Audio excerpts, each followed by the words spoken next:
بسم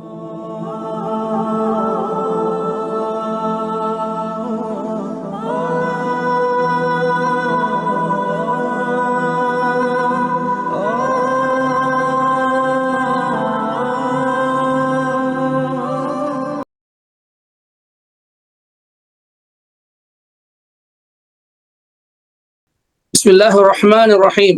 الحمد لله على إحسانه والشكر له على توفيقه وامتنانه. أشهد أن لا إله إلا الله وحده لا شريك له تعظيما لشانه، وأشهد أن محمدا عبده ورسوله والداعي إلى رضوانه، صلوات الله عليه وسلامه وعلى آله وأصحابه وإخوانه وسلم تسليما كثيرا. اللهم علمنا ما جهلنا وذكرنا ما نسينا وانفعنا ما علمتنا وزدنا علما. سبحانك لا علم لنا إلا ما علمتنا إنك أنت العليم الحكيم. رب اشرح لي صدري ويسر لي أمري واحلل عقدة من لساني يفقهوا قولي. ربي زدني علما. எல்லாம் வல்ல அல்லாஹு ஜல்லஷானஹு தஆலாவுக்கே எல்லா புகழும் புகழ்ச்சியும் உரித்தாகட்டுமாக. இறுதி தூதர் முஹம்மது ஸல்லல்லாஹு அலைஹி வஸல்லம் அவர்கள் மீதும் அவர்களுடைய குடும்பத்தார் மீதும் தோழர்கள் மீதும் தோழியர்கள் மீதும் அவர்களை ஈமான் கொண்டு பின்பற்றி வாழக்கூடிய அத்தனை மூமினான ஆண் பெண்கள் மீதும் கியாமத் நாள் வரை அல்லாஹ்வின் கருணையும் அருளும் பாவ மன்னிப்பும் கிருபையும் உண்டாகட்டுமாக. எல்லாம் வல்ல அல்லாஹ்வின் நல்லடியார்களே, அருமை சகோதர சகோதரிகளே, சூரா யூசுப் என்ற அத்தியாயத்தை நாம் சென்ற 3 நாட்களாக தொடர்ந்து பார்த்து வருகிறோம். இன்ஷா அல்லாஹ் இன்றைய தினம் அதனுடைய இறுதி கட்டத்தை நாம் எட்டுகிறோம். அல்லாஹ்வின் மாபெரும் அருளால், அவனுடைய அளப்பரிய கிருபையால், அவனுடைய கலாமில், அவனுடைய வார்த்தையான குர்ஆனில் சொல்லப்பட்ட வரலாறுகளிலேயே மிக மிக அழகிய வரலாறாக பதிவு செய்யப்பட்ட யூசுப் என்ற அற்புதமான அத்தியாயத்தின்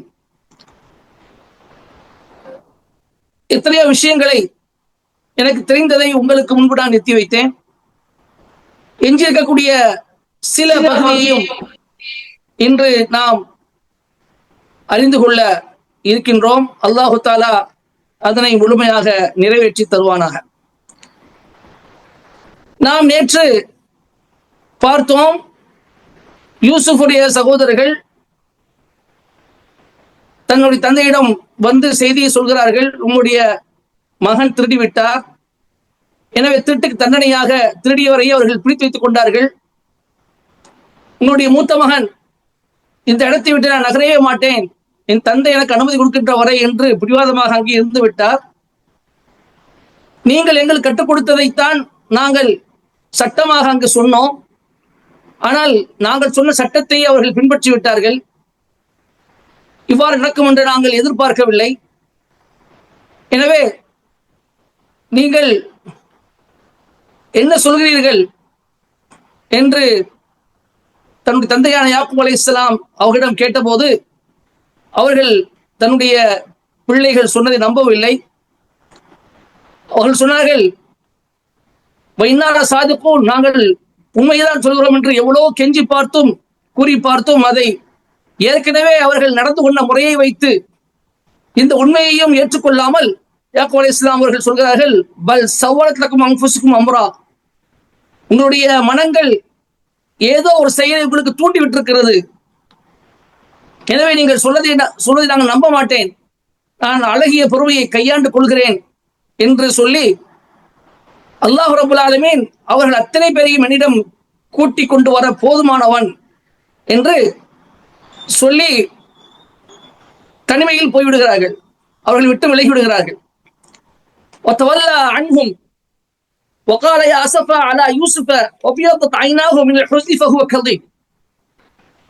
அவர்கள் தன்னுடைய மக்காமார்களை விட்டு தனியாக போய்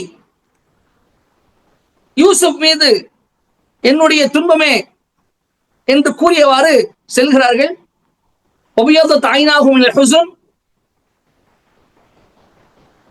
துக்கத்தின் காரணமாக அவருடைய இரு கண்களும் விழித்து விட்டன, அதாவது பார்வை இழந்து விட்டன. அவர்கள் துயரத்தை விழுங்கக்கூடியவர்களாக இருந்தார்கள், கவலையை விழுங்கக்கூடியவர்களாக இருந்தார்கள் என்பதாக அல்லாஹ் தஆலா சொல்லி காட்டுகின்றார். யூசுஃபுடைய ஞாபகம் மீண்டும் அவர்களுக்கு ஏற்பட்டு விட்டது, கொஞ்சம் மறந்திருந்தார்கள். இப்போ பின்யாமீன் தொலைந்து போன விஷயத்தை, அதாவது தொலைந்து போன்னு சொன்னா வீட்டுக்கு திரும்பி வராத விஷயத்தை, திருடி விட்டார் என்ற விஷயத்தை தன்னுடைய மக்கள் சொன்ன போது மீண்டும் தன்னுடைய மகன் யூசுஃபுடைய ஞாபகம் அவர்களை வந்து வாட்டி விட்டது. எனவே யூசுப் மீது என்னுடைய துக்கமே என்று அவர்கள் சொல்லி கவலைப்பட ஆரம்பித்து விட்டார்கள். இரண்டாவது விஷயம், அல்லாஹ் வகையாக அவர்களுக்கு ஒன்றும் அறிவிக்கவில்லை. வகையாக அறிவித்திருந்தால் எம்முடைய மக்கமார்கள் சொல்றது உண்மை என்று அவர் சொல்லியிருப்பார்கள். மக்கமார்கள் சொல்றது உண்மையா இல்லையா என்று அவர்கள் ஏற்றுக்கொள்ளாமல் அதை பொய் என்று நம்பிய காரணம், அவளுக்கு அல்லாஹ் புறத்தில் வந்து செய்தி வரல, அல்லாஹ் வகையா அறிவிக்கல. நபி என்ற அடிப்படையில் அல்லாஹ் சொல்லி இருந்தால் அதை ஏற்றிருப்பார்கள்.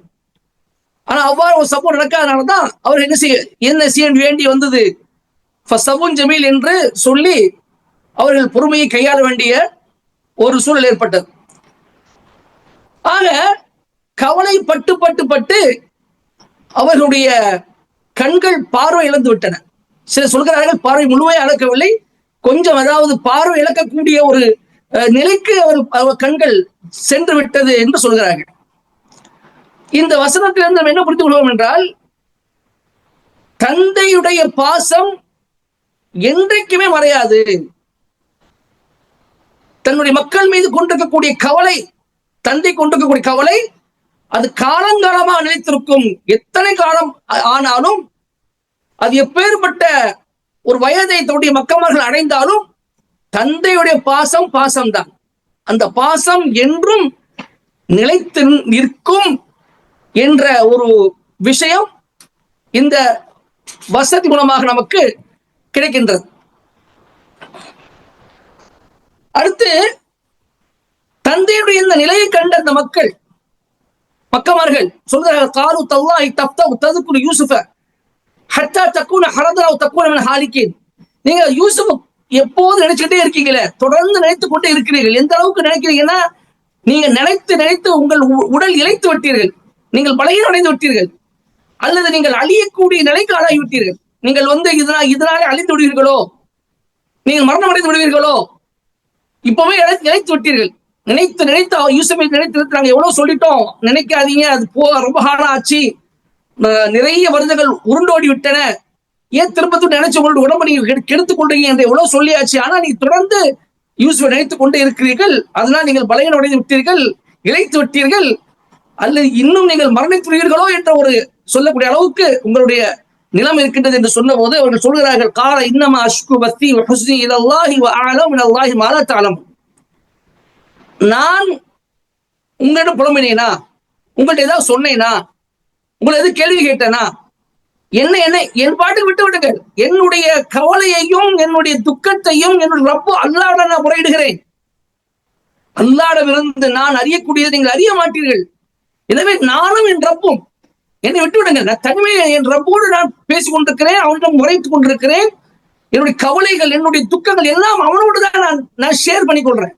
உங்களை யாரையும் தொந்தரவு செய்யவில்லை, எனவே என்னை நீங்க தொந்தரவு செய்யாதீங்க, நீங்க தனியா விட்டுருங்க என்ற ரீதியில யாக்கூப் அலைஹிஸ்ஸலாம் அவர்கள் சொல்கிறார்கள். அப்போ ஒரு மனிதனுக்கு ஏற்பட்ட துன்பம், துயரம் எல்லாத்தையும் அல்லாஹ்ட்ட தான் வைக்கணும். மனிதர்கள்ட்ட சொல்லி ஒரு பிரயோஜனம் இல்லை. மனிதர்கள் யாராலும் நமக்கு அந்த ஒரு துன்பத்தில் ஆளாக்கப்பட்ட, துயரத்துக்கு ஆளாக்கப்பட்ட யாருக்கு எந்த உதவியும் செய்ய முடியாது. ஒரு சில ஆறுதல் சொல்லலாமே தவிர, 2-3 வார்த்தைகளை ஆறுதல் சொல்ல முடியுமே தவிர, அவனுடைய கவலையை போக்கவோ துன்பத்தை போக்க முடியாது, ஏல. அப்போ அல்லாஹ் மீது உள்ள நம்பிக்கை என்ன செய்யறார் என்று சொன்னால், ஒரு பக்கம் துன்பம் தான். இந்த துயரத்தில் அவர்கள் அதனால் பார்வைகள் இறந்து விட்டாலும் தன்னுடைய பிள்ளைகளை சொல்கிறார்கள், என்னுடைய அருமை மக்களே, இத்ஹபு ஃபதஹஸ்ஸஸு பி யூசுஃப வ அஹீஹி வலா தயஸு மின் ரூஹில்லாஹ். நீங்க போங்க, யூசுஃபையும் அவருடைய சகோதரரை நீங்க இன்னும் தேடுங்கள், நன்கு இந்த துருவி ஆராயுங்க, அவங்களை குறித்து நல்ல தேடி பாருங்க. நீங்கள் வந்து நிராசை அடையாதீர்கள், அல்லாஹ்வுடைய அருள் நிராசை அடையாதீர்கள். அல்லாஹ்வுடைய அருள் நிராசை அடையக்கூடியவர்கள் காபிர்கள் தான், மூமின்கள் அல்ல என்று தன்னுடைய பிள்ளைகளுக்கு அறிவுறுத்துகிறார்கள். ஏனென்றால் இதே போன்ற ஒரு வார்த்தை அல்லாஹ் ஜல்லல்லாஹு தஆலா சூரத்து ஷூராவில பயன்படுத்துவான். லா தக்னது மின் ரஹ்மத்தில்லாஹ் என்று சொல்லுவான். அதாவது பாவத்தை, அதாவது பாவம் செய்து செய்து வரம்பு மீறிவிட்ட என்னுடைய அடியார்களே, லா தக்னது மின் ரஹ்மத்தில்லாஹ், அல்லாஹ்வுடைய அருட்கொடை விட்டு நீங்கள் நிராசை அடையாதீர்கள், அல்லாஹ் தான் எல்லா பாவத்தையும் மன்னிக்கக்கூடியவனாக இருக்கிறார் என்று அல்லாஹ் சொல்லி காட்டுவான். அதே போன்று இப்ராஹிம் அலைஹிஸ்ஸலாம் அவர்கள் ஒரு கட்டத்தில் சொல்வார்கள், உம்ம யக்னது மின் ரஹ்மத்தி இல்லா தால்லூன், அல்லாஹ்வுடைய அருட்கொடை விட்டும் தால்லூன் வழிகட்டவர்களை தவிர மற்ற யாரும் அல்லாஹ்வுடைய அருளை விட்டு நிராசை அடைய மாட்டார்கள், நம்பிக்கை அல்லாஹ்வுடைய அருளில் நம்பிக்கை இழக்க மாட்டார்கள் என்று இப்ராஹிம் அலைஹிஸ்ஸலாம் அவர்கள் சொல்வார்கள். அப்போ யாக்கூப் சொல்றாங்க, அல்லாஹ்வுடைய அருள் விசாலமானது, இன்னும் எனக்கு நம்பிக்கை இருக்கின்றது, இன்னும் நீங்க திரும்ப முயற்சி செய்து தேடி பார்த்தா நிச்சயமாக ரப்ப அவங்களை உங்கள்கிட்ட கொண்டு சேர்ப்பான். எனவே அல்லாஹ்வுடைய அருள் இருந்து நம்பிக்கை இழப்பது காஃபிர்களுடைய பண்பு, மூமின்கள் அப்படி நம்பிக்கை இழக்க மாட்டார்கள். எனவே நீங்கள் போய் தேடுங்கள் என்று பிள்ளைகள் அனுப்புகிறார்கள். இந்த இடத்துல ஃபத ஹஸ்ஸஸு அல்லாஹ் சொல்லி காட்டுகின்றான். இதே போன்று துருவி துருவி ஆராய்வது என்பதற்கு அல்லாஹ் தஆலா பயன்படுத்தக்கூடிய சூரத்துல் ஹுஜராத்ல பயன்படுத்துவான், வலா தஜஸ்ஸஸு, நீங்கள் துருவி துருவி ஆராய்வீர்கள் என்று அல்லாஹ் அந்த இடத்துல அந்த வார்த்தை பயன்படுத்துவான். இங்க தஹஸ்ஸஸு ஒரே ஒரு எழுத்த வித்தியாசம், அங்க ஜீம் இங்க ஹா, ரெண்டுக்கு ஒரே அர்த்தம் தான். ஆனா அறிஞர்கள் இதுக்கு ரெண்டு எப்படி பிரிக்கிறாங்கன்னு சொன்னா, அந்த ஜாசூஸ் என்பது தீய செயலுக்கு, இது வந்து நன்மையான செயலுக்கு. ஹாசூஸ் ஹாசூஸ் என்பது நற்காரியங்களுக்கு, நற்காரியத்தை துருவி துருவி ஆராய்வதற்கு சொல்லப்படும். ஜாசூஸ் என்பது தீய காரியங்களுக்கு துருவி துருவி ஆராய்வதற்கு அங்கே சொல்லப்படும் என்பதை புரிந்து கொள்ள வேண்டும். இவ்வாறாக தந்தை சொன்னதுக்கு பிறகு மக்கள் வந்து மீண்டும் மூன்றாவது முறையாக யூசுப் அலைஹிஸ்ஸலாம் அவர்களிடம் செல்கிறார்கள். அவங்களுடைய இருந்த தானியங்களும் தீர்ந்து போச்சு, தானியங்கள் உணவு தேவைப்படுது. அதே சமயத்தில் அவங்கள்ட்ட பணமும் இல்லை, குறைவான ஒரு தொகையை தான் செய்யறாங்க, எடுத்துக்கொண்டு போறாங்க. போய் மீண்டும் மூணாவது முறையாக மிஸ்ருக்கு போறாங்க, பலஸ்தீன்ல இருந்து மிஸ்ருக்கு போறாங்க. அதாவது கிட்டத்தட்ட 8 நாள் பயணம். பலஸ்தீன்ல இருந்து மிஸ்ருக்கு அந்த கால கணக்கின்படி 8 நாள் பயணம் மேற்கொண்டு என்ன செய்யறாங்க, போய் சேர்கிறார்கள். அதுக்கப்புறம் முறைப்படி அனுமதி வாங்கப்பட்டு யூசுஃபிடம் அவர்கள் போக அனுமதிக்கப்படுகிறார்கள். அல்லாஹ் சொல்லி காட்டுகின்றான், ஃபலம்மா தகலு அலைஹி காலு யா அய்யுஹல் அஸீஸு மஸ்ஸனா وأهلنا الضر وجئنا ببضاعة مزجاة فأوف لنا الكيل وتصدق علينا إن الله يجزي المتصدقين. போய் சொல்றாங்க யூசுப்ட்ட போய், அசீஸ் அவர்களே, எங்கள் குடும்பத்தை துன்பம் தீண்டி விட்டது, ரொம்ப நாங்க கஷ்டப்படுறோம். எனவே மிகவும் குறைவான ஒரு தொகை கொண்டு வந்திருக்கிறோம். நான் கொண்டு வந்த தொகை வந்து ரொம்ப ரொம்ப குறைவு. இதெல்லாம் நீங்க கொடுக்கக்கூடிய தானிய உணவுப் பொருட்களுக்கு இது ஈடே ஆகாது. அது ரொம்ப ரொம்ப அற்பமான அற்பமான ஒரு பணத்தை நாங்க கொண்டு வந்திருக்கிறோம். நீங்க அதெல்லாம் கண்டுகொள்ளாதீங்க, அதை கண்டுகொள்ளாம எங்களுக்கு நீங்க தாராளமாக அளந்து கொடுங்க என்று சொல்லிவிட்டு அடுத்து சொல்றாங்க, சத்த கலைனா எங்கள் மீது நீங்கள் தர்மம் செய்யுங்கள் என்று சொல்றாங்க. நபிமார்களுடைய பிள்ளைகள் தர்மம் செய்யுங்கள் என்று சொன்னவுடன் யூசுப் துடித்து விட்டார். மிக குறைவான தொகை, அதை கண்டுகொள்ளாதீங்க என்று சொன்ன யூசுப் அலைஹிஸ்ஸலாம் அதை கண்டுகொள்ளவே இல்லை. அந்த குறைவான பணத்தையோ அவர்கள் வந்து சதகா செய்யுங்கள் சொன்னதையோ அவர்கள் என்ன செய்யல, கண்டுகொள்ளவில்லை. மாறாக அவர்கள் தன்னுடைய சகோதரின் நிலை கண்டு துடித்து போனார்கள்.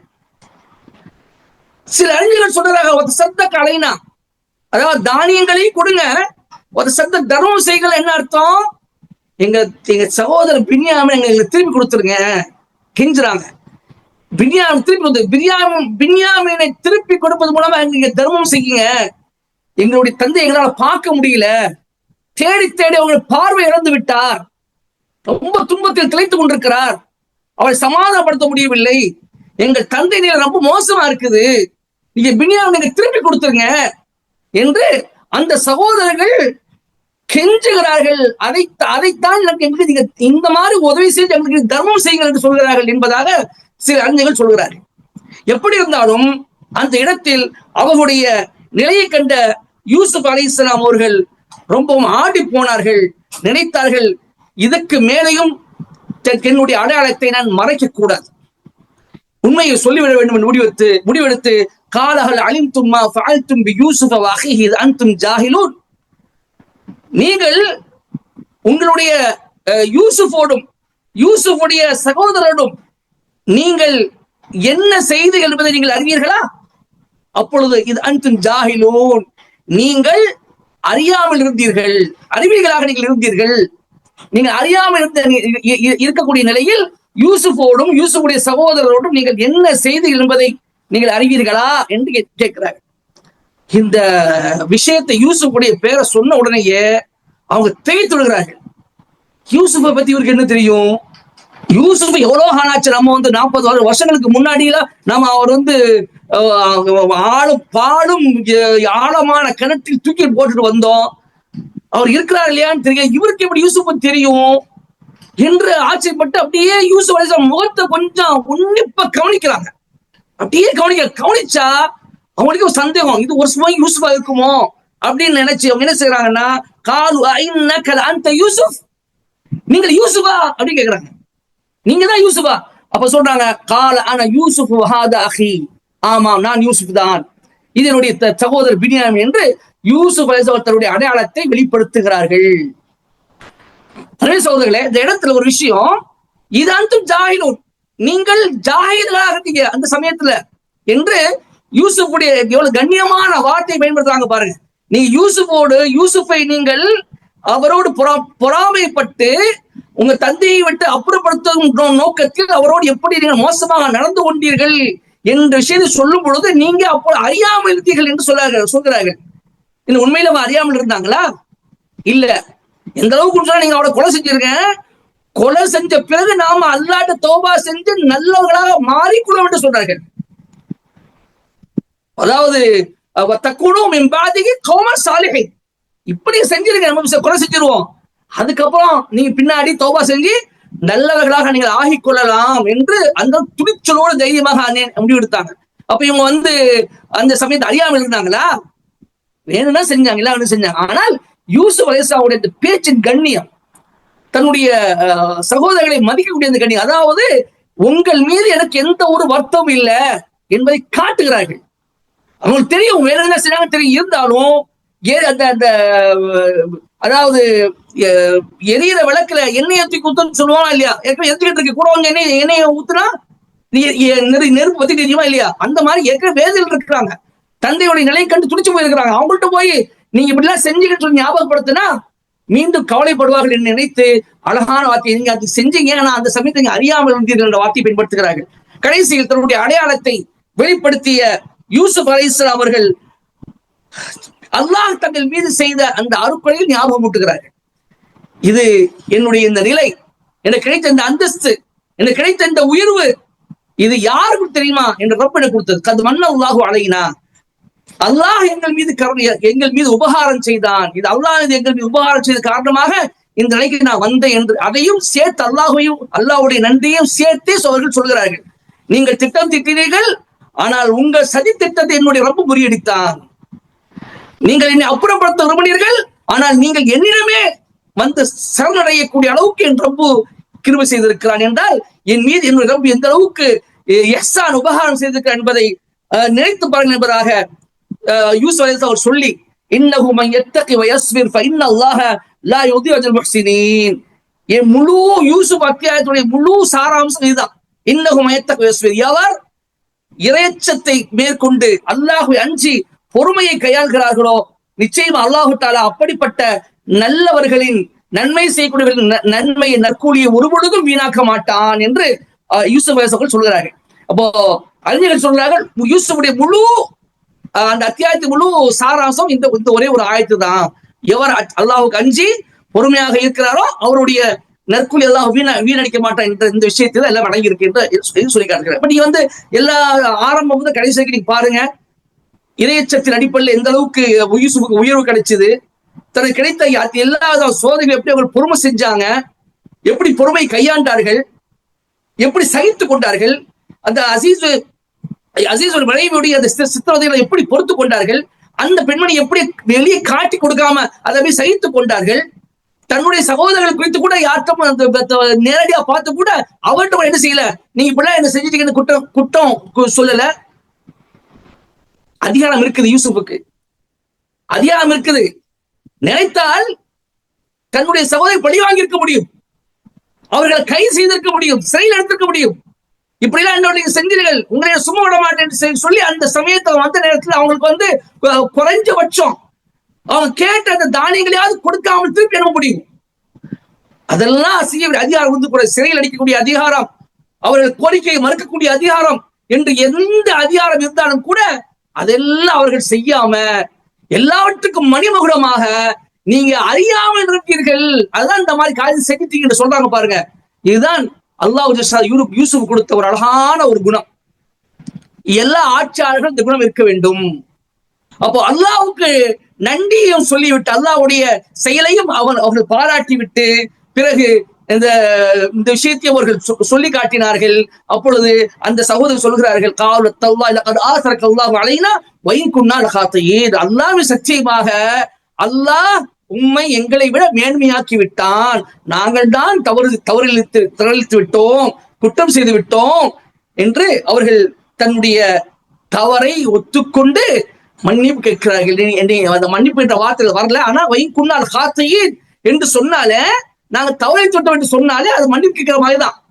ஏன்னா ஏற்கனவே நம்ம வந்து யூனுஸ் அலைஹிஸ்ஸலாமுடைய அந்த பாவ மன்னிப்புல துஆல பார்த்தோம். என்ன பார்த்தோம்? லா இலாஹ இல்லா அன்த சுப்ஹானக இன்னி குன்து மினல் ஸாலிமீன். யா அல்லாஹ், உன்னை தவிர வணக்கத்துக்குரியவர் யாரும் இல்லை, நீ தூய்மையானவன், நிச்சயமாக நான் தான் அநியாயம் செய்து விட்டேன் என்று சொன்னார்கள். அங்க அவங்க வந்து யா அல்லாஹ் என்னை மன்னிச்சுக்கோன்னு சொல்லல. அப்ப நான் அநியாயம் செய்துட்டேன் என்ன அர்த்தம்? யா அல்லாஹ் நான் என்னை மன்னிச்சுக்கோன்னு அர்த்தம். அது ஒரு அரபியுடைய அந்த லாங்குவேஜ் அழகு அது. அப்ப அந்த அடிப்படையில் என்ன சொல்றாங்கன்னா, நாங்கள் தான் தவறு செய்து விட்டோம், குற்றவாளியாக இருக்கிறோம் என்று சொன்னது மூலமாக யூசுப் தன்னுடைய தவறை குற்றத்தை உணர்ந்து தன்னை மன்னிக்க முடியும் என்கிறார்கள். அப்பதான் யூசுப் சொல்கிறார்கள், காலா தஸீப அலைக்கும் அல்யௌம், இன்றைய உங்களுக்கு எந்த ஒரு குற்றச்சாட்டும் கிடையாது, எந்த ஒரு நிந்தனையும் கிடையாது, எந்த தண்டனையும் கிடையாது, நான் உங்களை ஒண்ணுமே நான் செய்ய மாட்டேன். அப்படியே என்ன அர்த்தம்? உங்களை நான் மன்னித்து விட்டேன் அர்த்தம். யக்ஃபிருல்லாஹு லக்கும், அல்லாஹ் உங்களை மன்னிப்பானாக, வஹு அர்ஹமுர் ராஹிமீன், அவன்தான் கருணையாளர்களுக்கெல்லாம் மிகச் சிறந்த பெரிய கருணையாளர் என்று அவர்கள் சொல்கிறார்கள். இப்ப இந்த மாதிரி எந்த குற்றச்சாட்டும் இல்லைன்னா அர்த்தம் உங்கள் மீது எந்த குற்றச்சாட்டும் பதிவு செய்யப்படவில்லை, நீங்கள் செஞ்ச குற்றத்தை நான் மீண்டும் உங்களுக்கு ஞாபகப்படுத்தவில்லை, அதற்கு அவங்களுக்கு நான் தண்டனை கொடுக்கவில்லை, அதை நான் பழிக்கு வழி வாங்கவில்லை, நான் அதை சுத்தமாக மறந்து விட்டேன் என்ற வார்த்தையை பயன்படுத்துகிறார்கள். இதே வாசகத்தை தான் ரசூல் ஸல்லல்லாஹு அலைஹி வஸல்லம் அவர்கள் மக்கா வெற்றியின் போது பயன்படுத்தினார்கள். மக்கா வெற்றிக்கு பிறகு எல்லா காபிர்களும் ரசூல் ஸல்லல்லாஹு அலைஹி வஸல்லம் முன்னாடி தலை குனிந்து கையை கட்டி நிற்கிறார்கள். தங்களுடைய நிலைமை என்னவாகுமோ, எப்படியெல்லாம் முகமதை சித்திரவதை செய்தோம், கொடுமைப்படுத்தினோம், வாழ விடாமல் செஞ்சோம், இந்த ஊரை விட்டு துரத்தி அடிச்சோம், இன்று முழு அதிகாரம் முகமது கைக்கு வந்து விட்டது, உண்மையிலேயே நாம குற்றவாளிகள் தான், நாம் வந்து தப்பு செய்திருக்கோம்னா என்ன தண்டனை கொடுக்கப்பட்டாலும் அதற்கு நாம் தகுதியானவர்கள் என்று எண்ணிக்கொண்டு முகமது ஸல்லல்லாஹு அலைஹி வஸல்லம் முன்னாடி அவர்கள் கை கட்டி தலை குனிந்து நிற்கிற சமயத்தில் முகமது ஸல்லல்லாஹு சொல்லி காட்டினார்கள். என்னுடைய சகோதரர் யூசுப் சொன்ன அந்த அதே விஷயத்தை நான் சொல்கிறேன், லா தஸ்ரீப அலைக்கும் அல்யௌம் என்று சொன்னார்கள். இன்றைய உங்களுக்கு எந்த ஒரு தண்டனை கிடையாது, எந்த ஒரு குற்றச்சாட்டு உங்கள் மீது கிடையாது, நீங்கள் அன்தும் முத்தலகா, நீங்கள் செல்லுங்கள், அனைவரும் நீங்கள் விடுதலை செய்யப்பட்டு விட்டீர்கள், அனைவரும் நீங்கள் விடுதலை செய்யப்பட்டு விட்டீர்கள், செல்லுங்கள் என்பதாக ரசூல் ஸல்லல்லாஹு அலைஹி சொல்லி காட்டுறாங்க. இந்த வாசகத்தை சொல்லி காட்டுறாங்க. ஏனென்றால் அந்த அளவு இந்த வாசகத்துக்கு பவர் அல்லாஹ் தூதர் பயன்படுத்தினார்கள் என்று சொன்னா, யூசுப் அலைஹிஸ்ஸலாமுடைய அந்த அந்த ஒரு அதிகாரத்தை எந்த அளவுக்கு அழகாக பயன்படுத்தி இருக்கிறார்கள், அவர்கள் கொடுத்த அந்த பதவியை, அந்த ஆட்சியை எந்த அளவுக்கு நேர்மையாக நியாயமாக நடத்தியிருக்கிறார் என்பதற்கு ரசூல் ஸல்லல்லாஹு அலைஹி வஸல்லம் அவர்கள் பயன்படுத்திய வார்த்தையை சொன்னது ஒரு சான்று. அப்போ இந்த மாதிரி சொல்லிட்டு அல்லாஹ் அவங்களை மன்னிக்கட்டும் என்று சொல்லிவிட்டு சொல்கிறார்கள், தந்தையுடைய கண் பார்வை போய்விட்டதா, ஒன்னும் பிரச்சனை இல்லை, இதஹு பிகமீஸி ஹாதா ஃபஅல்கூஹு அலா வஜ்ஹி பியத்தி வஸீரா வஅத்தூனி பிஅஹ்லிக்கும் அஜ்மஈன், இதோ என்னுடைய சட்டை, இந்த சட்டையை என்ன செய்யுங்க, கொண்டு போங்க, கொண்டு போய் என் தந்தையுடைய முகத்தில் நீங்கள் போடுங்கள், அவருடைய பார்வை திரும்பி வரும் என்று சொல்கிறார்கள். அதுக்கு பிறகு நீங்கள் உங்களுடைய குடும்பத்தவர் அனைவரையும் நீங்கள் என்னிடம் கூட்டிக் கொண்டு வாருங்கள் என்பதாகவும் யூசுப் சொல்கிறார்கள். இப்போ சகோதரர்கள் எல்லாரும் ஒன்னா சேர்ந்தாச்சு, எல்லாரும் மகிழ்ச்சி தாண்டவம் ஆடுது அவங்க மத்தியில. இப்ப தந்தைக்கு இந்த நச்சையை சொல்வதற்காக வேண்டி அவங்க கிளம்புறாங்க. இப்ப தன்னுடைய சட்டையை யூசுப் கொடுத்து அனுப்புகிறார்கள். கொடுத்து அனுப்பின உடனே மகிழ்ச்சியோடு பின்யாமின் கூட்டு போட அவசியம் இல்லை, ஏன்னா அவர் திரும்பி வர போறாங்களே, பின்யாமின் அங்கே இருக்கிறார், மூத்த சகோதரர் அங்கே இருக்கார். அதை பத்தி இந்த செய்தி வரல குர்ஆன்லயோ ஹதீஸ்லயோ. மற்ற வரலாறுகளும் வரல. அவர் என்ன என்ன ஆனாரு, மன்னிச்சிட்டாங்களே, அவர் எங்க போனாரு, பினியாம் என்ன ஆனாரு இல்ல, நம்மளும் புரிஞ்சுக்க வேண்டியதான். பினியாம் அங்கே இருந்துக்கிட்டாங்க, யூசுப் போய் தங்கி கொண்டார்கள். மூத்த சகோதரன் வந்திருப்பாரு, இங்க வந்து சேர்ந்திருப்பார். அப்ப அவங்க எல்லாம் வரல. பாக்கி எத்தனை பேரு? பாக்கி இருந்து 9 பேர். 9 அங்க இருக்கிறாங்க. தந்தை தாயோட சேர்த்து மொத்தம் 11 பேர் அங்க இருக்கிறாங்க. இப்போ அதாவது ஒரு அருமருந்தாக, தந்தையுடைய பார்வை திருப்பதுக்கு அருமருந்தாக தன்னுடைய சட்டையை யூசுப் செய்யறாங்க, கொடுத்து அனுப்புகிறார்கள். அப்போ கொடுத்து அனுப்பி நீங்க அவர்களை வழி அனுப்பிய பிறகு, வழி அனுப்பி அவர்களுடைய அந்த ஒட்டக கூட்டம் மிஸ்ரை விட்டு கிளம்பிய போது,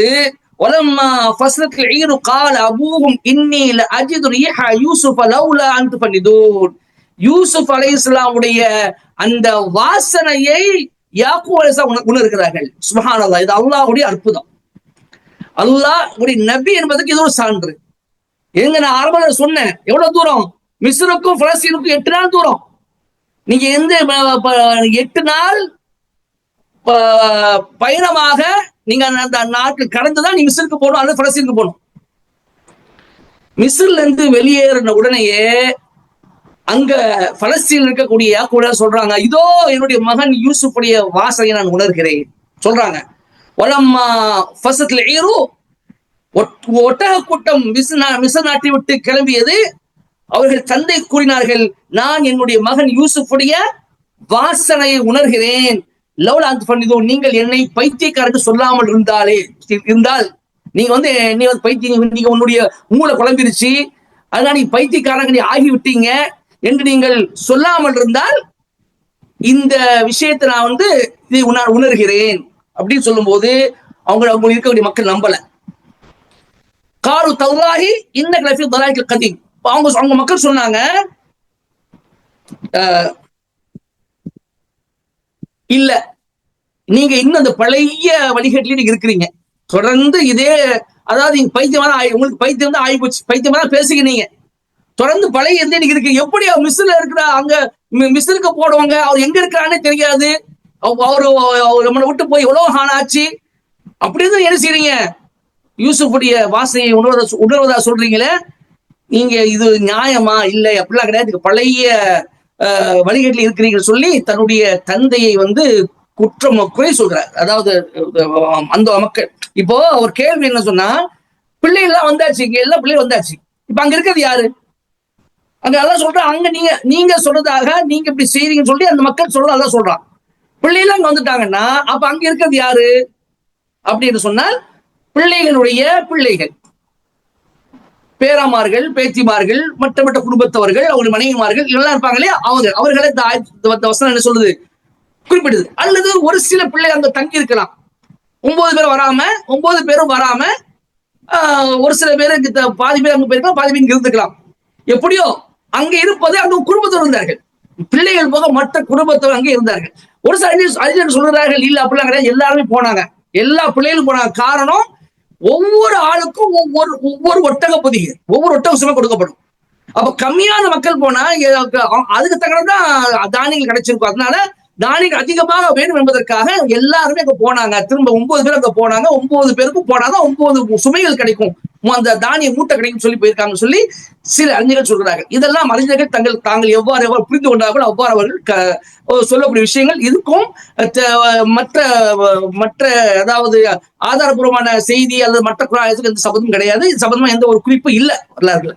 ஆனால் ஆயத்துடைய போக்கு என்ன காட்டுதுன்னு சொன்னா, அங்கே யாக்கூடைய குடும்பத்தோடு பாக்கி குடும்பத்தில் இருந்தாங்க. அதாவது அவங்களுடைய இவர்களுடைய இந்த 9 பிள்ளைகளுடைய மனைவிமார்கள், அவர்களுடைய பிள்ளைகள், பேரமார்கள் என்று அங்கே நிறைய பேர் இருந்திருப்பாங்க.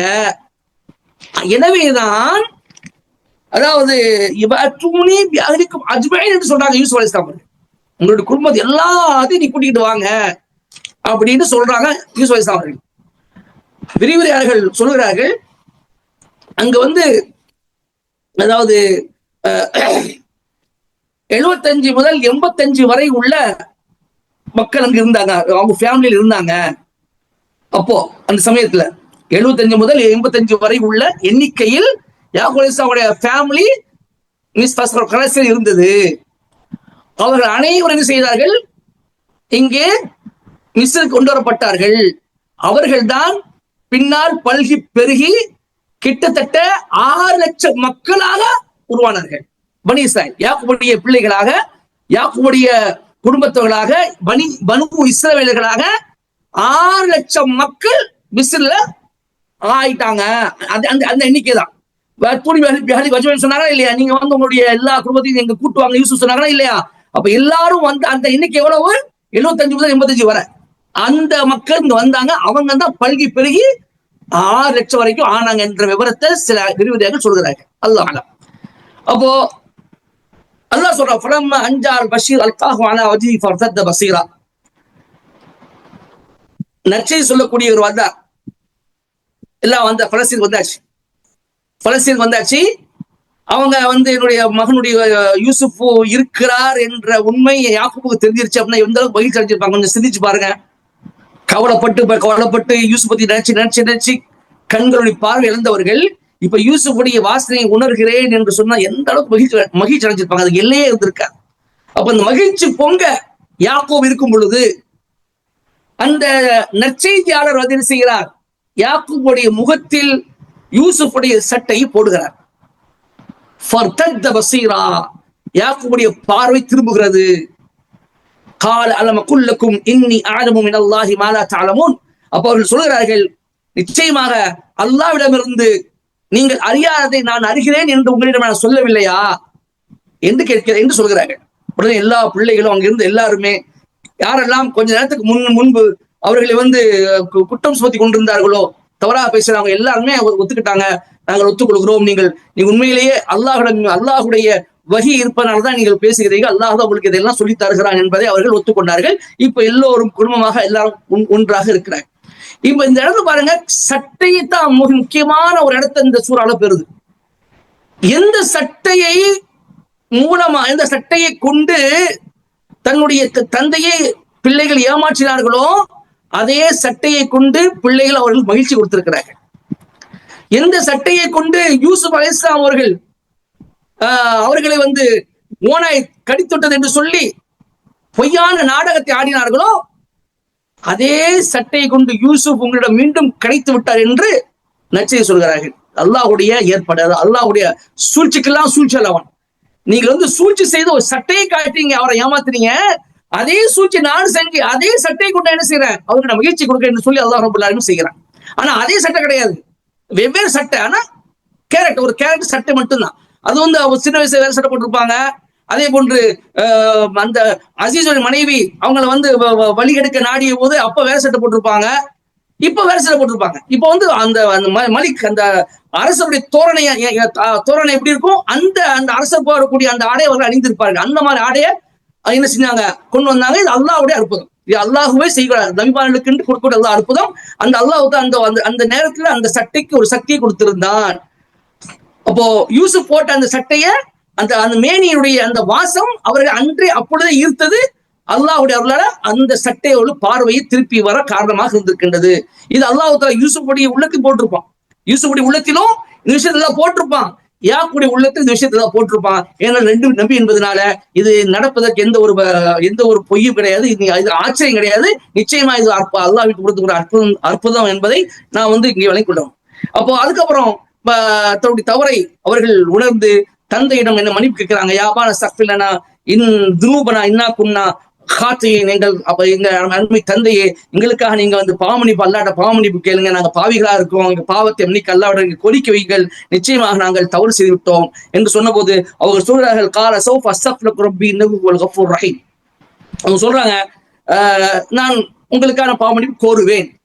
சௌஃப அரபியில வந்து என்று சீன் என்ற ஒரு எழுத்திற்கு சௌஃப என்ற ஒரு வார்த்தை இருக்கு. என்று சொல்லப்படும், சௌஃப என்று சொல்லப்படும். என்று சொன்னா கரீப், கூடிய விரைவில். சௌஃபத்துனா பஈத், ரொம்ப நேரம், எப்போ நடக்கும் சொல்லி தெரியாது. அதுவும் சொன்னாலும் நான் பாவமன்னிப்பு கேட்பேன் என்றது அர்த்தம். சௌஃப சொன்னாலும் நான் பாவமன்னிப்பு கேட்பேன் என்றது அர்த்தம். ஆனா சொன்னா உடனே நடக்கும், சௌஃப சொன்னா எப்படி நடக்க தெரியாது. அப்ப அந்த வார்த்தையை பயன்படுத்துறாங்க யாக்கூப் அலைஹிஸ்ஸலாம் அவர்கள். என்ன காரணம்? ஏன் தோண்டி மக்கமாரி உடனே சொல்லிருக்கலாமே? நான் இப்ப உங்களுக்கு உடனே உடனே மன்னிப்பு கேட்கணும்னு சொல்லியிருக்கலாமே, நான் இப்ப கேட்க மாட்டேன் அப்புறமா கேட்கிறேன் என்று ஏன் அந்த வார்த்தை பயன்படுத்தாங்கன்னு சொன்னா, இங்க ஒரு நுணுக்கத்தை அறிஞர்கள் சொல்லி காட்டுகின்றார்கள். ஏனென்றால் இவர்கள் சம்பந்தப்பட்ட விஷயம் யூசுஃபுடையது. இவங்க தன்னுடைய மகன் மக்கள் தன்னுக்கு வேதை தந்திருக்கிறார்கள், தங்களை ஏமாற்றி இருக்கிறார்கள். இதனால் தான் வேதனை அனுபவிச்சது உண்மை, அதாவது தெரியும். ஆனாலும் மிகப்பெரிய கொடுமையை சந்தித்தது யூசுப், மிகப்பெரிய வேதனைக்கு ஆளானது யூசுப். எனவே இந்த பாவத்தை மன்னிக்கிறது நான் கிடையாது, யூசுப் மன்னிக்கணும், யூசுப் மன்னிக்கணும். எனவே நான் இந்த தனக்காக உள்ள விஷயமா இருந்தா அவன் உடனே மன்னிப்பு கேட்டிருப்பாங்க. யூசுஃபுடைய விஷயமா இருப்பதனாலதான் எனக்கும் உங்களுக்கு சம்பந்தம் இல்லை, அவங்களுக்கு விஷயமா இருப்பதனாலதான் இதை நான் செய்ய முடியாது, மன்னிப்பு கேட்க முடியாது என்ற ரீதியில இந்த விஷயத்தை, இந்த சௌஃப் என்ற வார்த்தையை யாக்கோபு பயன்படுத்துகிறார்கள் என்று சில அறிஞர்கள் சொல்கிறார்கள். சில பேர் சொல்றாங்க இல்ல, யாக்கோபு அலைஹிஸ்ஸலாம் அவர்கள் என்ன சொன்னாங்கன்னா தஹஜ்ஜுத் நேரத்துக்காக பின்பற்றினாங்க. தஹஜ்ஜுத், ஏன்னா அந்த நேரத்துல துவா கேட்டா அல்லாஹ் உடனே அல்லாஹ் ஏற்றுக்கொள்வானா இல்லையா? தஹஜ்ஜுடைய சிறப்பு நமக்கு, அந்த நேரத்துடைய சிறப்பு நமக்கு எல்லாத்துக்கும் தெரியும். அப்ப தஹஜ்ஜுத் நேரத்துல பாவ மன்னிப்பு கேட்பதற்காக யாக்கோபு அலைஹிஸ்ஸலாம் என்ன செஞ்சாங்க, பிற்படுத்தினாங்க என்று சில அறிஞர்கள் சொல்கிறார்கள். எது எப்படியோ யாக்கூப் அலைஹிஸ்ஸலாம் அவர்கள் தன்னுடைய மக்களுக்காக நான் உங்களுக்கு பாவமன்னிப்பு, அல்லாஹ்வோட பாவமன்னிப்பு கோருகிறேன் என்று வா கொடுக்கிறார்கள். நிச்சயமாக எந்த ஒரு தந்தையும் தன்னுடைய பிள்ளைகளுக்கு எதிராக துவா செய்ய மாட்டார்கள். அவர்கள் என்னதான் தனக்கு வேதனை கொடுத்தாலும், தன்னை கொடுமைப்படுத்தினாலும், தன்னை கண்ணீர் வரவழைத்த அழுக வைத்தாலும் கூட எந்த ஒரு தாயோ தந்தையோ பிள்ளைக்கு எதிராக துவா செய்ய மாட்டாங்க. அவருடைய நலனுக்காகத்தான் துவா செய்வார்கள் என்பது அன்று முதல் இன்று வரை நிரூபணமாய் கொண்டிருக்கின்றது. அது யாக்கூப் அலைஹிஸ்ஸலாம் ஒரு உதாரணம். பிறகு கடைசி கட்டத்துக்கு நம்ம வாரோம். யாக்கூப் அலைஹிஸ்ஸலாம் அவர்களும் குடும்பத்தோடு எல்லாருமே, ஒட்டுமொத்த குடும்பமும், நான் சொன்ன மாதிரி 85 பேரு எல்லாரும் என்ன செய்யறாங்க, பலஸ்தீன்ல இருந்து மிஸ்ருக்கு போறாங்க. மிஸ்ருக்கு போன உடனே வரஃபா அபவைஹி, அதாவது ஃபலம்மா தஹலு அலா யூசுஃப ஆவா இலைஹி அபவைஹி வகால லதுகுலு பிஸ்ர இன்ஷா அல்லாஹு ஆமினீன்.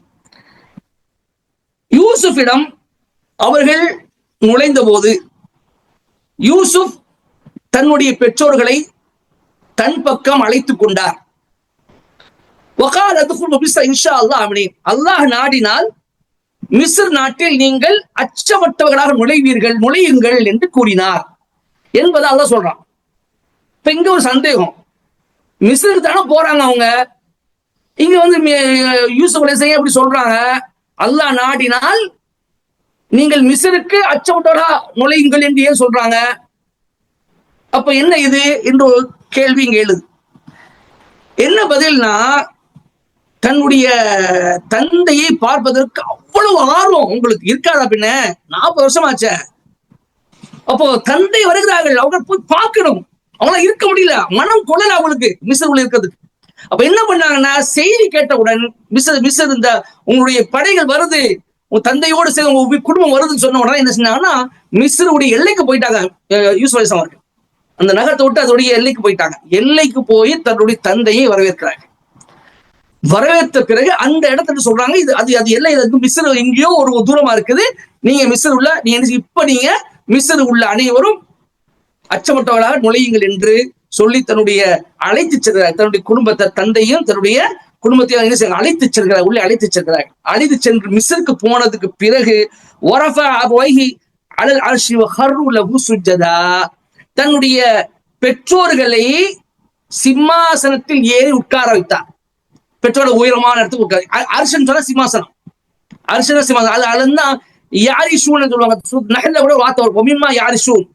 அவர்கள் அந்த மரங்களிலும் செடிகளிலும் கட்டிய வீடுகள் நின்று அல்லாஹ் சொல்லி காட்டுவான் யாரிஷூன். அப்ப அரசு யாரிஷுனா உயரமா கட்டுறதுன்னு அர்த்தம். அப்ப அந்த அடிப்படையில் அரசு, அல்லாஹ்வுடைய அரசு ரொம்ப ரொம்ப உச்சத்துல இருக்குது. அப்போ அவர்களை சிம்மாசனத்தின் மீது அமர வைத்தார், உயர்த்தினார். அவர்கள் அனைவரும் அவருக்காக சஜிதாவில் வீழ்ந்தார்கள்.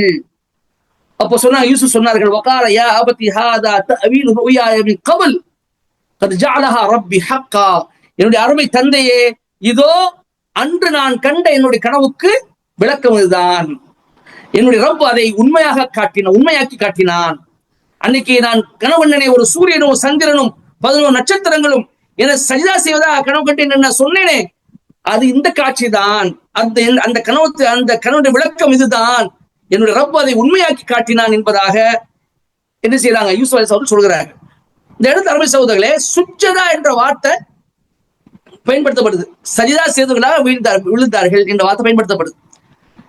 குர்ஆன்ல நீங்க சுஜ்ஜதா என்ற வார்த்தையை பெரும்பாலான இடங்களை பார்க்கலாம். அதே போல சுஜூத் என்ற வார்த்தையை நீங்க பார்க்கலாம். சுஜூத் என்ற வார்த்தையை நீங்க குர்ஆன்ல பார்க்கலாம். ஆமா, ஆனா சஜிதா என்ற வார்த்தையை பார்க்க முடியாது. நாமெல்லாம் சஜிதா சஜான்னு சொல்றோம். உண்மையிலேயே சஜிதா வார்த்தை குர்ஆன்ல பார்க்க முடியாது. ஆனா நீங்க பாருங்க, இந்த சஜிதா செய்யக்கூடிய சஜிதா திலாவத் செய்யக்கூடிய இடத்த மட்டும் சஜிதா பொடி எழுதியிருப்பாங்க. அங்க மட்டும் அந்த எங்க சஜிதா செய்யணுமோ அந்த இடத்த மட்டும் சஜிதான்னு போய் பொடிசா எழுதப்பட்டிருக்கும். ஆனா ஆயத்துல எங்கேயுமே சஜிதா வராது, சுஜூதுல வந்திருக்கு. சரியா? அப்ப என்ன அர்த்தம்? சஜிதாவுக்கும் சுஜூதுக்கும் உள்ள வித்தியாசம் என்ன என்பதை நான் அறிந்து கொள்ளணுமா இல்லையா? அப்ப அருமை சகோதர சகோதரிகளே, சுஜூது என்றால் திரும்ப திரும்ப செய்யப்படக்கூடியது. தொழுகைக்கும் நடந்தது. தொழுகையில ஒரு ரகாத்துல ரெண்டு சுஜூது செய்றோம். 4 ரகாத்துல 8 சுஜூது செய்றோம். திரும்ப திரும்ப தன்னுடைய நெற்றியை பூமியில் வைக்கப்படுவதற்கு சுஜூதுன்னு சொல்லப்படும். ஒரே ஒரு முறை, எதுக்காவது ஒரு முறை ஒரே ஒரு நெற்றியை கீழே வைப்பதற்கு சஜிதான்னு சொல்லப்படும். குர்ஆன் திலாவத் குர்ஆன் ஒதுக்கிட்டே இருக்கும். சஜிதா அப்படி ஆயத்து வருது, உடனே என்ன செய்யறோம்? ஒரு சஜா செய்யறோம். ஏதாவது நற்செய்தி, மகிழ்ச்சியான செய்தி கிடைக்குது, உடனே அல்லாஹ்வுக்கு நன்றி செலுத்துவதற்காக கீழே விழுறோம், நெத்தியை ஒரு பூமியில பதிக்கிறோம், ஒரே ஒரு சஜா செய்யறோம், அதுக்கு பேர் சஜிதா. அப்போ ஒரே ஒரு முறை மட்டும் சஜிதா செய்வதற்கு சஜிதா என்று சொல்லப்படும். பல முறை நம்முடைய நெற்றியை பூமியில் பதிப்பதற்கு சூஜன்னு சொல்லப்படும். இப்ப இந்த சஜிதா எப்படிப்பட்ட சஜிதா? 2 வகையான சஜிதா இருக்கு. சுஜூதுல் இபாதா, சுஜூது தஹிய்யா, 2 இருக்கு. ஒண்ணு இபாதத் செய்வதற்காக உள்ள சஜிதா, வணங்குவதற்காக உள்ள சஜிதா. இன்னும் ஒன்று சங்கைப்படுத்துவதற்காக உள்ள சஜிதா. இப்ப இது என்ன சஜிதான்னு கேட்டா, இது சங்கைப்படுத்துவதற்கான ஒரு சஜிதா. இது இபாதத்துக்கான சஜிதா அல்ல. இந்த இதைத்தான் அல்லாஹ் தஆலா ஆதம் அலைஹிஸ்ஸலாம் அல்லாஹ் மலக்குமாக செய்ய சொன்னான். மலக்குமாக சஜிதா இருக்குது, இது இந்த சஜிதா தான். அதாவது அவர்களை கண்ணியப்படுத்தி செய்த சஜிதா. இது அந்த காலத்துல இருந்துச்சு, அந்த ஷரியத்துல இது இருந்துச்சு. மிஸ்ர் நாட்டுல இது வழக்கம் இருந்தது. தங்களுடைய பெரியவர்களை மதிக்கும் முகமாக, சங்கைப்படுத்தும் முகமாக என்ன செய்வாங்க? சஜிதா செய்வார்கள். ஆனால் ரசூல் ஸல்லல்லாஹு அலைஹி வஸல்லம் அவர்கள் இதை என்ன செஞ்சாங்க? ரத்து செஞ்சாங்க. ஒரு ஹதீஸ் கேள்விப்பட்டிருப்பீங்க. முஆத் பின் ஜபல் ரலியல்லாஹு தஆலா அன்ஹு யமனுக்கு போயிருப்பாங்க. யமனுக்கு போயிட்டு திருப்பி வரும்போது, திரும்பி வந்தாங்க, நேர ரசூலுல்லாஹ் கால போய் சஜிதா செய்வாங்க. ரசூலுல்லாஹ் உடனே பதறி போய், என்ன முஆத், என்ன காரியம் பண்றீங்க அப்படின்னு கேட்பாங்க. அல்லாஹ் தூதரே, அங்க போன நாங்க பெரிய பெரிய அரசர்களுக்கு அந்த அவங்களுடைய மக்கள் சஜிதா செய்வதை கண் கொண்டு பார்த்து வந்திருக்கிறேன். அவர்களை விட நீங்கள் தான் இந்த சஜிதா செய்வதற்கு அதிக தகுதி வாய்ந்தவர்கள். எனவே அவர்களுக்கே அந்த மாதிரி ஒரு காரியத்தை செய்யும் போது நான் ஏன் உங்களுக்கு செய்யக்கூடாது? எனவேதான் நான் செஞ்ச ரசூலுல்லாஹ் என்று முஆத் பின் ஜபல் சொன்ன போது ரசூல் சொல்லி காட்டினார்கள், முஆதே, அவ்வாறு செய்யக்கூடாது. இந்த மாதிரி காலில் விழுவது ஒரு மனிதருக்காக கூடும் என்று இருக்குமையானால், நான் ஒரு மனைவியை தன்னுடைய கணவனுக்கு சஜிதா செய்யும்படி உத்தரவிட்டிருப்பேன். அந்த கணவனுடைய உரிமை அவள் மீது மிக பெரியதாக இருக்கின்ற காரணமாக என்று ரசூல் தான் சொல்லி காட்டினார்கள். எனவே மனிதனுக்கு சஜிதா செய்வது இந்த சட்டம் அல்லாஹ் ஸல்லல்லாஹு ஷரியத்தில் செஞ்சது, தடை செய்தது. ஆனா அந்த காலத்துல யூசுப் அலைஹிஸ்ஸலாமுடைய அந்த ஷரியத்துல, யாக்கூபுடைய ஷரியத்துல, இன்னும் சொல்லவா மூசா அலைஹிஸ்ஸலாம் ஷரியத் வரைக்கும் இந்த சஜிதா செய்யக்கூடிய ஒரு வழக்கம் இருந்தது. அந்த அடிப்படையில் தான் என்ன செஞ்சாங்க? இங்க சஜிதா செய்திருக்கிறார்கள். இது தஅதீம் சஜிதா, ஒருவரை மகத்துவப்படுத்துவதற்காக உள்ள சஜிதாவாக இருக்கின்றது. 2வதாக மலக்குமார்கள் செஞ்ச சஜிதா ஒரு இபாதத் சஜிதாவாக இருந்து விட்டு போகட்டுமே, ஆனா அல்லாஹ்வுடைய உத்தரவு, அல்லாஹ்வுடைய உத்தரவுக்காக அவங்க செஞ்சாங்க. அல்லாஹ்வுடைய உத்தரவு போட்டதுக்காக செஞ்சாங்க. அல்லாஹ் செஞ்சா செஞ்சு ஆகணும், அந்த அடிப்படையில் செஞ்சாங்க. இருந்தாலும் அது இபாதத்துக்குண்டான சஜிதா கிடையாது. இபாதத்துக்குண்டான சஜிதா அல்லாஹ்வுக்கு மட்டும் தான் செய்ய வேண்டும். யாராவது இபாதத் வணக்கம் செய்கின்ற நோக்கில் ஒரு மனிதனுடைய காலில் யாராவது சஜிதா செய்தால் அவர் காஃபிர். என்பதை நாம் புரிந்து கொள்ள வேண்டும். ஆக இந்த அடிப்படையில இந்த மாதிரி அல்லாஹ் ஜல்லஷானஹு தஆலா என்ன செய்தான், யூசுப் அலைஹிஸ்ஸலாம் காட்டிய அந்த கனவை உண்மைப்படுத்தினான். எல்லாருமே தாயும் தந்தையும் 11 சகோதரர்களும் யூசுப் அலைஹிஸ்ஸலாமுடைய ஆளுகையின் கீழ், ஆட்சியின் கீழ் அங்கே வந்து விட்டார்கள் என்பதை அல்லாஹ் அவ்வாறு சொல்கிறான். இப்ப இங்க இன்னொரு கேள்வி, அபவை எல்லாம் சொல்றான், தாயும் தந்தையும் என்றதான் சொல்றான். ஏனென்றால் ஏற்கனவே சொன்ன யூசுஃபுடைய தாய் இறந்து விட்டார்கள், ரஹீல் இறந்து விட்டார்கள். அப்படி இருக்கும்போது தாயும் தந்தையும் என்று ஏன் அல்லாஹ் சொல்றான் என்றால், யூசுஃபுடைய தாய் தான் இறந்து விட்டார்கள் தவிர மற்ற 10 பேருடைய தாய் இருந்தாங்க. மற்ற 10 பேருடைய தாய் இருந்தாங்க. ரஹீலுடைய மூத்த சகோதரி இருந்தாங்க. அவங்க தான் யூசுஃபை வளர்த்து ஆளாக்கியது, எல்லாமே கவனித்துக் கொண்டது. அப்ப அவங்க இன்னும் உயிரோடு தான் இருந்தாங்க.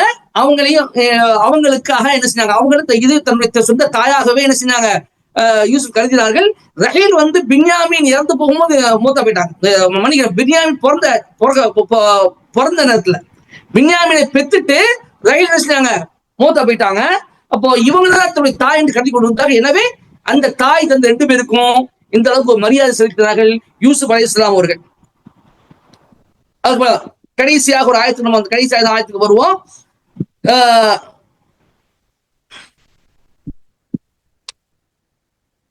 சொல்றாங்க, யூசுப் சொல்றாங்க, وقد احسن بي اذا خرجنا من السجن وجاء بكم من البدو من بعد ان نزغ الشيطان بيني وبين اخوتي ان ربي لطيف لما يشاء انه هو العليم الحكيم.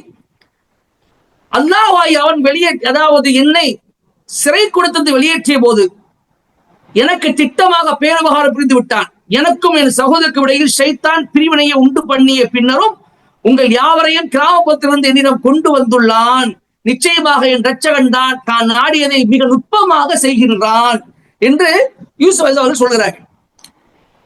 இந்த இடத்துல என்னுடைய இரட்சகன் சிறைச்சாலிலிருந்து என்னை வெளியேற்றி உபகாரம் செய்தார் என்று சொல்கிறார்கள். ஆனா சிறைச்சாலை மட்டுமல்ல, யூசுப் இருந்தது இன்னொரு இடத்துல இருந்தாங்க.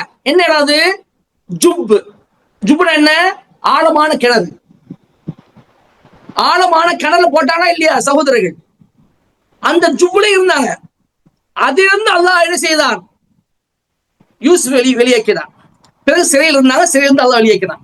யூசுப் அலைஹிஸ்ஸலாம் அவர்கள் அந்த ஜுப்ப சொல்லாம அஹ்ரஜன ஜுப்பி வஸ்ஸீன்னு சொல்லாம, அதாவது இந்த அதாவது ஆழமான பால் கிணற்றிலிருந்தும் சிறையிலிருந்தும் என்னை வெளியாக்கிய ரப்பு என்று சொல்லாம அந்த கிணற்றை விட்டு சிறை என்று மட்டும் சொல்கிறார்கள். இன்னும் சொல்ல போனா அந்த ஜுப்பு ஆபத்து நிறைந்தது. ஏன், ஏதோ ஒரு வாகன கூட்டம் வந்துச்சு, தண்ணீர் எடுக்க போனாங்க. அந்த சமயத்துல இந்த குழந்தை அந்த வாளிக்கு மேல உட்கார்ந்துருச்சு, அவங்க எடுத்து காப்பாத்தினாங்க. இப்போ யாராவது போகாம இருந்திருந்தா, வாகன கூட்டம் அங்க தண்ணி எடுக்க ஆள் அனுப்பாம இருந்திருந்தா யூசுஃபுடைய கதி என்னவா இருக்கும், வெளியே வந்திருக்க மாட்டாரா இல்லையா, என்ன ஆயிருப்பார், யூசுப் என்ன ஆயிருக்கும். எனவே அது அக்தர், அந்த இடம் அக்தர் மிக ரொம்ப ஆபத்தான இடமாக ஜுப் இருந்தது. ஆனா இருந்த நேரம் கொஞ்சம் தான், ஆனா ஆபத்தான இடமாக இருந்தது. ஜெயில இருந்த காலகட்டம் ரொம்ப அதிகம். ஜெயில கிட்டத்தட்ட 7-9 ஆண்டுகள் இருந்திருக்காங்க. ஆனா அது மிகச் சிறந்த ஒரு இடமாக அது இருந்தது. இன்னும் சொல்ல போனா கிணற்றிலிருந்து வெளியேற்றப்பட்ட பிறகு அவங்க எங்க போனாங்க, மிஸ்ருடைய அந்த அசீசுடைய மாளிகைக்கு போனாங்க. அதுக்கு பிறகுதான் அவர்களுக்கு துன்பம் ஏற்பட்டுச்சு. அதுக்கு பிறகு அவர்கள் கஷ்டம் கொடுக்க, அவர்கள் தொல்லைக்கு ஆளாகப்பட்டார்கள், துன்பம் கொடுக்கப்பட்டார்கள். ஆனா ஜெயிலுக்கு வந்து சிறையில் அடைக்கப்பட்டு சிறையிலிருந்து வெளியேறதுக்கு என்ன ஆனார்கள், மன்னராக ஆனார்கள், அசீஸாக ஆனார்கள். அப்ப எது சிறந்தது, ஜுப்பு சிறந்ததா, சிஜின் சிறந்ததா? சிஜின் சிறைதான் சிறந்தது. ஏன்னா அது வந்து ஒரு மோசமான காலகட்டம், அது மறக்க வேண்டிய ஒன்று, அது கவலைப்படக்கூடிய ஒன்று. ஆனா சிறையிலிருந்து வெளிவந்த விஷயம் மகிழ்ச்சிக்குரிய ஒன்று. எனவேதான் எது வந்து மோசமாக இருந்து அதை விட்டுட்டு எது நல்லதாக அதை யூசுப் எடுத்துக்கொண்டார்கள். சிறையில் வெளி வந்ததுக்கு அப்புறம்னா அவர் நல்ல வாழ்வு அமைஞ்சது, அல்லாஹ் உயர்வை கொடுத்தான், தன்னுடைய குடும்பத்தை பார்க்க முடிந்தது, தன் குடும்பத்தோடு சேர முடிந்தது. ஆனா கிணற்றில் வெளியேறிய போது அவர்கள் பல இன்னல்களுக்கு தொல்லைகளுக்கு அவர்கள் ஆளானார்கள். அந்த கிணற்று வெளியே வந்ததுக்கு அப்புறம் சிறைக்கு போனாங்க. எனவே அது மறக்கக்கூடிய ஒரு காலகட்டம், அது நினைவு வைக்கக்கூடிய ஒன்று அல்ல. சிறைக்கு பிறகு அந்த வாழ்க்கை, சிறை வாழ்க்கையும் சிறைக்கு பிறகு வந்த வாழ்க்கையும் தான் நினைவிழைத்த ஒன்று என்பதற்காக என்ன செஞ்சாங்க, சிறு என்ற வார்த்தையை, சிறை என்ற வார்த்தையை, சிறையிலிருந்து என்னுடைய ரட்சகன் எனக்கு என்னை வெளியேற்றி என்னுடைய மீது உபகாரம் செஞ்சான்னு சொல்கிறார்கள். ஒண்ணு. ரெண்டாவது, சகோதரர் சொல்லிட்டாங்களா இல்ல சகோதரர்கள்ட்ட, அதாவது லா தத்ரீப அலைக்கும் இன்று உங்களுக்கு எந்த ஒரு குற்றச்சாட்டும் கிடையாது, உங்களை எதுவும் செய்யாத, நீங்க வந்து இதை மறந்துருங்க, நான் சுத்தமா மறந்துட்டேன் என்று சொன்னாங்களா இல்லையா? அப்போ சுத்தமா மறந்துட்டான்னா திரும்பவும் என்ன செய்ய ஞாபகப்படுத்தக்கூடாது. அப்ப யூசுப் அலைஹிஸ்ஸலாம் திரும்ப அந்த கிணற்றை சொல்லுவாங்கன்னா, கிணற்றுடைய சம்பவத்தை ஞாபகப்படுத்துவாங்கன்னா சகோதரருக்கு கஷ்டமா இருக்கும், சகோதரர் வேதனை அடைவாங்க.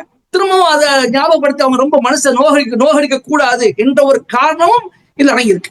எனவேதான் நம்ம தான் மனுஷமே, எல்லாம் வேண்டாம் விட்டவன், எல்லாம் வந்து முடிஞ்சு போய் கதை முடிஞ்சு போய் திரும்ப கதையை கிளறுவானே என்பதற்காக அந்த ஜுப் என்ற ஆழமான கிணறு என்ற வார்த்தை என்ன செய்யல யூசுப் அலைஹிஸ்ஸலாம் அவர்கள் பயன்படுத்தவில்லை.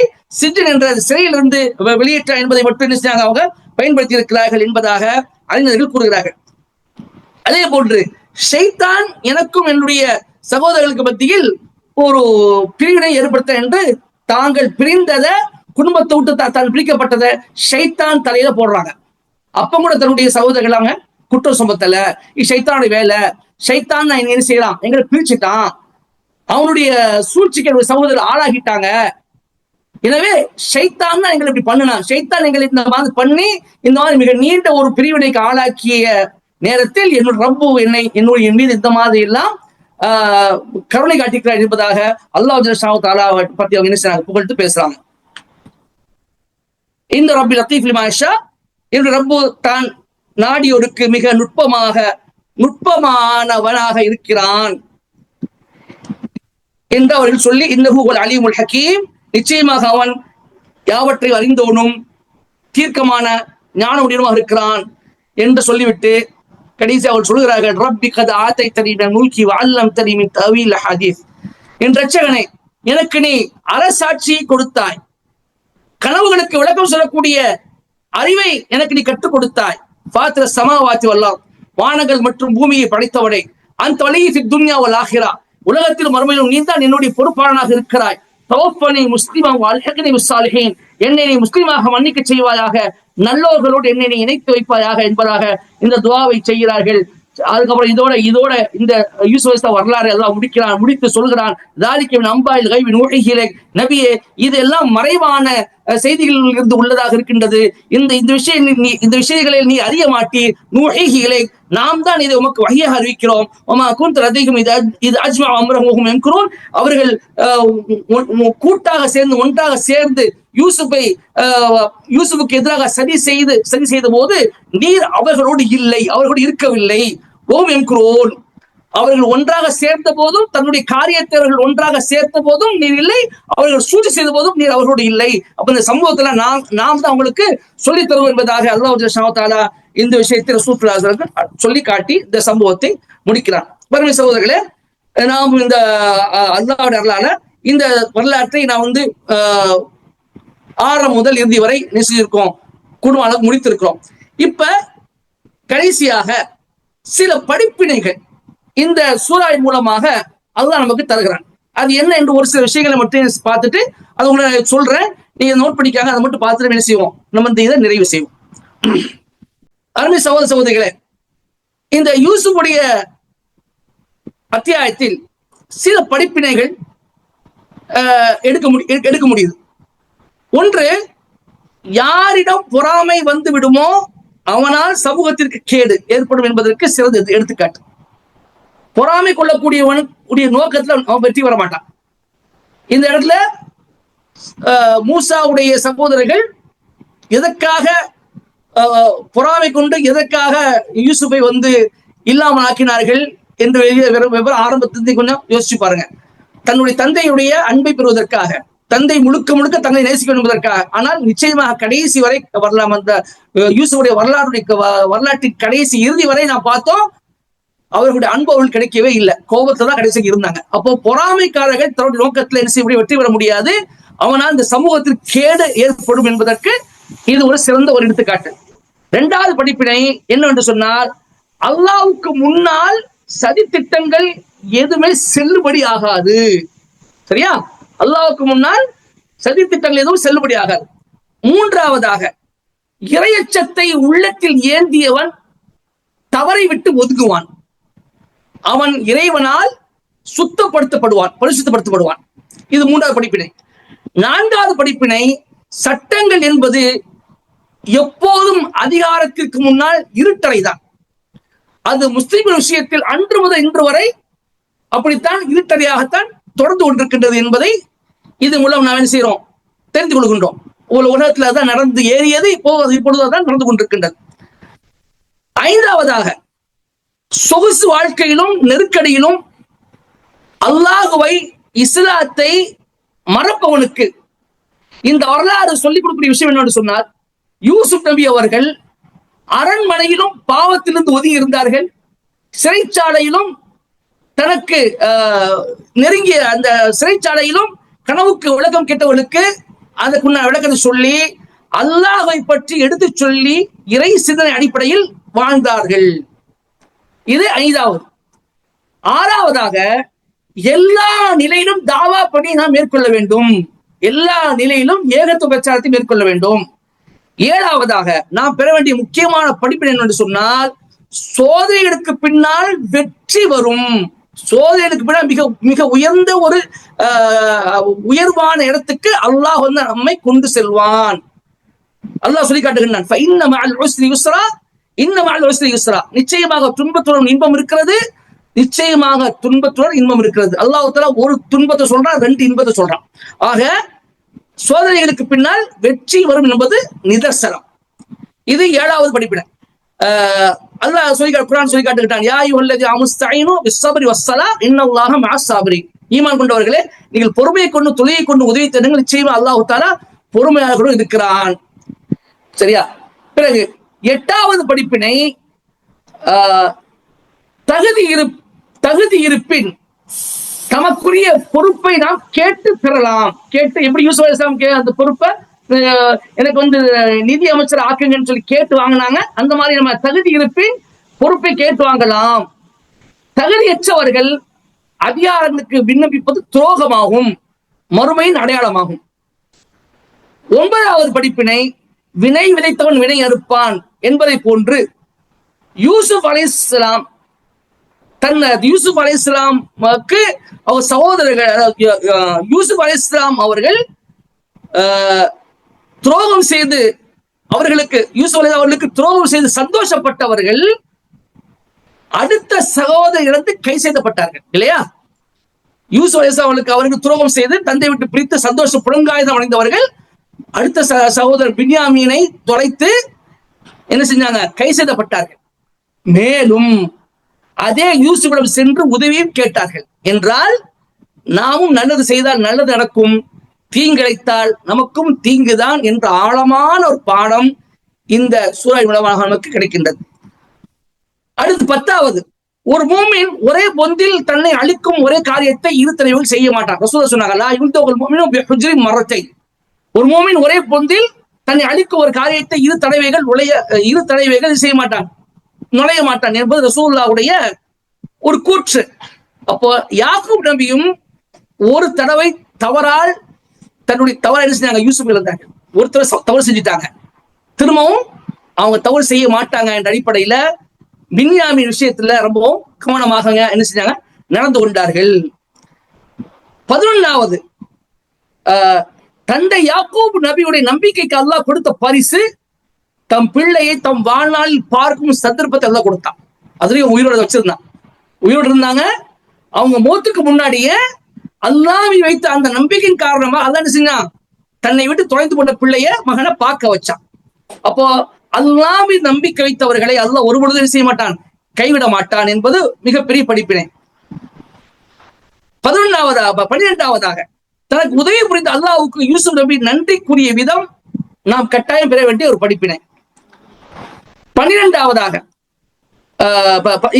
13வதாக, ஆட்சியாளனுக்கு தலைக்கணம் என்பதும் பழிவாங்கது என்பதும் அவனோடு ஒட்டி பிறந்த ஒன்று என்று கூறலாம். ஆனால் அந்த கலாச்சாரத்திற்கு முற்றுப்புள்ளி வைத்து வைராக்கியம் மறந்து மன்னிப்பு வழங்கி கண்ணியப்படுத்தினார்கள் யூசுப் அலைஹிஸ்ஸலாம் அவர்கள். தமக்கு தீங்கிழைத்த உறவுகளை மன்னித்து அவர்களை எதுவும் கண்டிக்காமல் விட்டு விட்டார்கள். இது நாம் பெற வேண்டிய யூசுப் அலைஹிஸ்ஸலாமுடைய அந்த நடவடிக்கை பெற வேண்டிய மிகச் சிறந்த ஒரு பண்பு. விட்டு கொடுத்தல், மன்னித்தல், வைராக்கியம் மறத்தல் போன்ற பண்புகள் நமக்கு அவசியமான ஒன்று. ஏனென்றால் ரசூல் ஸல்லல்லாஹு அலைஹி வஸல்லம் அல்லாஹ் சொன்னா, "குதில் அஃப்வ வஅமுர் பில் உர்ஃபி வஅரித் அனில் ஜாஹிலீன்." நபியே, நீங்கள் மன்னிப்பை கையாளுவீர்களாக, நன்மையை நீங்கள் ஏவீராக, நீங்கள் அறிவி வீரர்களை புறக்கணித்து விடுவீர்கள் என்று சொல்லி காட்டுறார். அந்த அடிப்படையில் யாரு யூசுப் நடந்து கொண்டார்கள், நாம் என்ன செய்யணும், அதை நடந்து கொள்ள வேண்டும். அதே போன்று அல்லாஹ்வின் அற்புதம், ஆடையை முகத்தில் போட்டவுடன் பார்வை மீண்டது. இந்த அற்புதத்தை நாம் நம்புவது கடமையாக நம் மீது இருக்கின்றது. பிறகு இந்த மாதிரி இது முக்கியமான ஒரு படிப்பினைகளாக இருந்தன. அதுக்கு பிறகு பெற்றோர்களோடு பிள்ளைகள் எப்படி நடந்து கொள்ள வேண்டும், சகோதரர் தங்களுக்கு பற்றி எப்படி நடந்து கொள்ள வேண்டும், தங்களுக்கு சோதனை வந்தால் எப்படி அவர்கள் நடந்து கொள்ள வேண்டும், இதெல்லாம் பல விஷயங்களாக, பல பிரிவுகளாக இந்த விஷயங்கள் செஞ்சு படிப்பினைகளாக நமக்கு கிடைக்கின்றன. அல்லாஹ்வுடைய மாபெரும் கிருபையால் இந்த படிப்பினைகளை எல்லாம் நாம் நம்முடைய வாழ்க்கையில் பாடமாக ஏற்று செயல்படுத்த நாமெல்லாம் முயற்சிக்க வேண்டும். நிச்சயமாக யூசுஃபுடைய அத்தியாயம் என்பது மிக பிரம்மாண்டமான அற்புதமான ஒன்று. நம்மால் முடிந்ததை, நான் அறிந்ததை உங்களுக்கு எடுத்து வைத்திருக்கிறேன். நிச்சயமாக இது குறைவு இருக்கலாம். குறைவு இருந்தால் இது என்னை சார்ந்தது, ஷைத்தானை சார்ந்தது. ரப்புல் ஆலமீன் குறை இருந்தால் அதை என்னை மன்னிப்பானாக, என்னை ஏற்றுக்கொள்வானாக. நிறை இருந்தால், இது முழுமையாக சொல்லப்பட்டிருந்தால், தவறில்லாமல் இது கூறப்பட்டிருந்தால், உங்களுக்கு முன்பு பூரணமாக எடுத்து வைக்கப்பட்டிருந்தால், அல்லாஹ்வுக்கு எல்லா புகழும். அல்லாஹு தஆலா மென்மேலும் நம்முடைய ஈமானை உறுதிப்படுத்துவானாக, நம்முடைய தக்வாவை அதிகரிப்பானாக. எந்த நோக்கத்திற்காக நோன்பு கடமையாக்கப்பட்டதோ அந்த நோக்கத்தை இந்த நோன்பின் மூலமாக நாம் அடைய கிருபை செய்வானாக. ரமதான் மாதம் நம்மை விட்டு பிரியும் பொழுது அவனால் மன்னிக்கப்பட்டவர்களுடைய பட்டியலே அல்லாஹ் நம்மை சேர்ப்பானாக. இந்த ரமதான் மாதம் கழியும் பொழுது அவனால் நரகில் இருந்து விடுதலை செய்யப்பட்டவருடைய பட்டியல் அல்லாஹ் நம்ம அனைவரும் சேர்ப்பானாக. எதை கேட்டோமோ, எதை சொன்னோமோ, அதன் அடிப்படையில் நன்மக்களாக வாழக்கூடிய நற்பாக்கியத்தை அல்லாஹ் எனக்கு உங்களுக்கு தந்தல்வானாக என்று கூறி என்னுடைய இந்த உரையை முடித்துக் கொள்கின்றேன். வாஹிர் தாவானா அல்ஹம்துலில்லாஹி ரப்பில் ஆலமீன். வஸ்ஸலாமு அலைக்கும் வரஹ்மத்துல்லாஹி வபரகாத்துஹு.